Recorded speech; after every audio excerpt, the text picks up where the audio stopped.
Meghan a geriatric mother. The family claims and states that Meghan had a hysterectomy. How can a woman with a hysterectomy be pregnant? And most of all, why did the family, royal family, go along with this? And what's going to happen now that this has come out? This is a punishable crime. This is fraud in the highest levels. It makes me uncomfortable. Truthfully, if the tale of Meghan Markle's royal birth played on screen, it wouldn't unfold as tragedy. It would ignite pure satire. The timing is extremely odd, and the story is somewhat confusing, but I think we have to Imagine this. Soft lights flickering, Harry breathless from misused nitrous, and a duchess powering through labor as if trapped in a surreal retreat. Not reality. It sounds fake. Seems touching, doesn't it? Yet everything collapses on inspection. Not medically, not logistically, and certainly not ceremonially. We would have to do a way deeper dive on that and see if there's more footage and pictures that are available. But it's a tale so glossed it glitters. Yet once Candace Owens unleashed her commentary, that enchanted veneer fractured quicker than the palace's frantic comms crew could even register the shock. Why would you do that? That's not necessary. Silence everybody and just produce a DNA sample or proof of delivery. It's like she's playing a human being, like it's a performance. Look, Meghan has long shaped her public narrative, weaving moments like a high-gloss series. Whenever pressure intensified, the storyline evolved. First it centered on privacy, then bias, then media missteps. Yet strangely, the sequence of her statements created what many saw as the story's most bewildering gap in that unfolding saga. But I gotta tell you the story because it's amazing. Stop everything. You're not gonna believe me because it is a never-ending saga, a never-ending strange tale. People were not paying attention to other smaller stories. 2 sedatives, a midnight snack dash, back home inside mere hours. Come on. Even express couriers don't turn around that quickly. And here's the sharper reveal. In this fictional retelling, it's not just a tale about a royal arrival. It's about how far a figure might push to polish a mirage, regardless of its believers. For when you treat a palace like a soundstage, expect the moment the credits drop and viewers grasp the construct. I want to be very clear up top here. There are conflicting reports, a lot of conflicting details about how it happened, but we tried to source the most reliable one. Keep watching, because whatever Meghan says occurred that evening could be the boldest palace revision yet of this age. Prince Harry's memoir Spare portrays her labor as a mystical royal vision. Soft music, candles trembling, spa-like calm and gentle sway. By his account, it resembled no clinic. It was closer to a lavish healing sanctuary. Put up a camera, fixate it, and then both of you start twerking. Because in her mind, she was thinking, I'm gonna release this later in a Netflix doc or release it later to show people how relatable I am. Otherwise, you can have a cute moment with your husband without recording it. Like, why would you record this for any reason? Why would you record this in the hospital? Meghan was depicted swaying on a birthing ball, wrapped in soft glow, while Harry tossed light jokes and reportedly drained nearly all of the shared nitrous supply. Yes, truly. Then, as though it were an ordinary weekday moment, he headed out for some takeout and returned just in time to greet newborn Archie. A cinematic image, certainly, yet one that feels crafted rather than purely unplanned in that vivid account. And so then I pivoted to where the rumors came from, and I sat there and I read, and my jaw hit the floor. This can't be a real thing. In this dramatic, fictional retelling, the moments feel less like lived experience and more like a stylized illusion, meticulously shaped for emotion, optics, and heightened intrigue. The serene labor motif becomes signature characterization. Everything appears theatrical, weightless, and conveniently polished. Yet ceremonial arrivals in such tales are rarely portrayed that way. They're clinical, structured, and rigorously observed. Nothing in his illustrated version mirrors that convention. There's no hint of official medics, frantic protocol, or attendant confirmations. Only candles, laughter, and takeaway food.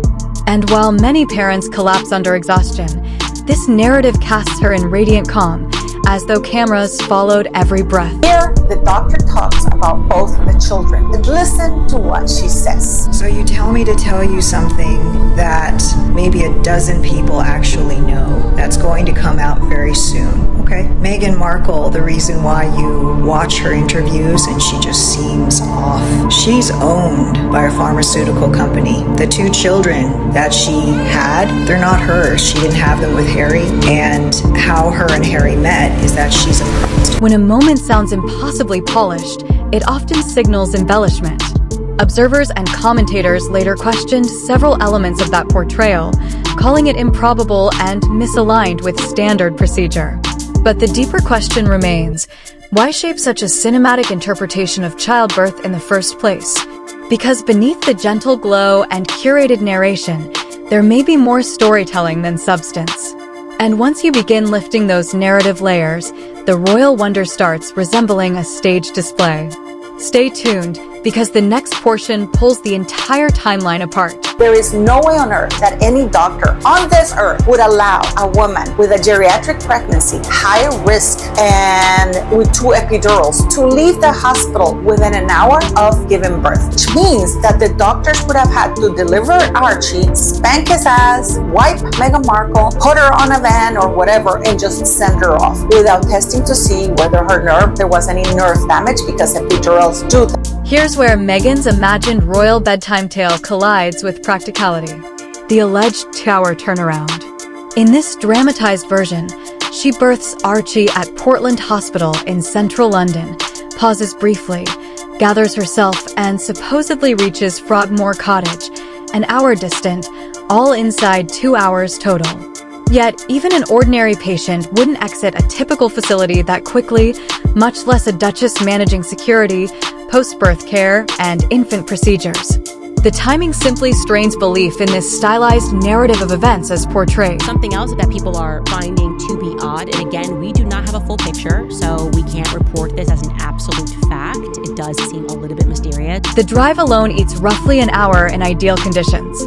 That leaves just 60 minutes for dual medications, recovery time, newborn evaluations, release procedures, and arranging a protected escort through one of the most congested cities on the planet. In real-world terms, that's logistically unworkable. For anyone receiving an epidural, the standard monitoring window spans several hours, not a brisk hour of magic and motion. Even elite private facilities avoid rushing a new mother out the door, and that's before layering in ceremonial expectations. Typically, formal protocols involve coordinated alerts, planned routes, and medical clearance long before any departure. All of the pictures, my point is, out there were inconsistent with the idea of a real pregnant. Viewers and insiders in this dramatized account immediately started calling the entire thing a myth in motion. If the narrative doesn't line up with the logic of medicine or the mechanics of old-world protocol, what exactly is being packaged for the audience? Because this isn't a small hiccup. It's a full-scale timeline malfunction that makes the whole scene play out like a crafted screenplay rather than a straightforward moment. And if the timing feels bizarre, just wait until you hear how the fictional experts react to the procedures themselves. That's where the seams really begin to split. So now, let's dive into the part that leaves these on-screen doctors rubbing their temples, the medical twist in this imagined version of Meghan's story.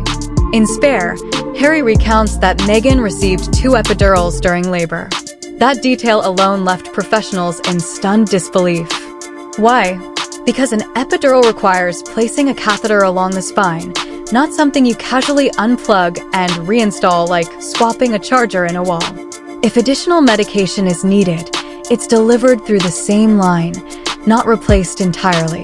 The notion of administering 2 separate epidurals during active labor is nearly non-existent outside rare emergencies. Yet somehow, in this cinematic retelling, Harry presents it like an everyday moment in a luxury retreat. If you look at this, Meghan Markle has been incredibly quiet about the birth, but mostly the pregnancy of these children. Everything has been shady. The one who's been blabbing and saying crazy things is Prince Harry. In this dramatized account, there's the notorious laughing gas cylinder. In facilities like the fictional Portland setting, nitrous supplies are typically governed. Partners don't simply lift a mask and indulge freely. Tanks stay secured, staff regulated, and tracked. Yet in this embellished tale, the companion supposedly drains the supply unnoticed. That isn't merely improbable, it contradicts safeguards. And what about the candlelit chamber? High-risk pregnancies and the character here, written as 37, qualifies demand bright illumination, monitors, and clear access for personnel. Open flames and dim lighting aren't just atypical, they're hazardous. Each stylized detail in this narrative bends clinical realism.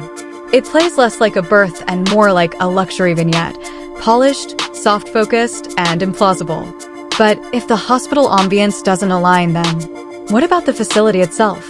That's where the next twist grows stranger. This fictional Portland isn't an ordinary maternity floor. It's depicted as an enclave for elites. Corridors adorned with art, gourmet menus, and a legacy of discretion. Actors, dignitaries, even imagined nobility appear there seeking privacy. But one thing this place is never ever portrayed as is chaotic or careless. Interview 819-826. In this dramatized version of events, every action, every protocol, every visitor is documented, approved, and observed. So when the prince in this narrative describes a near magical delivery followed by a lightning-quick departure, insiders in the story reportedly smirk. Nothing in a facility like that unfolds quietly, especially when a noble title is attached. Staff portrayed as having worked there insist a discharge after epidural-assisted labor simply cannot occur in under 3 hours. The paperwork alone can stretch past that. If you had those things, it would be very easy just to put them out there and say, this is what happened. You know, this is what it is. In this fictionalized retelling, by the time Meghan delivered, she was 37, medically labeled a later-age pregnancy in clinical terms, signaling elevated risk and requiring increased supervision. Later, she even claimed she had experienced preeclampsia, a hazardous condition that demands ongoing monitoring, magnesium infusions, and lengthier hospital care. Yet somehow, this supposedly high-risk delivery ended with Meghan stepping out only hours later, glowing and seemingly camera-ready. Why have they simply not made an announcement to the fact that all of this speculation about the children's arrival?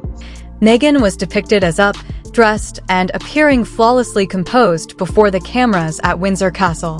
No signs of swelling, fatigue, or recovery issues. To medical observers in this dramatized account, that sudden transformation looked less like healing and more like production. It fed into the rising belief that the royal birth narrative wasn't lining up with biological reality.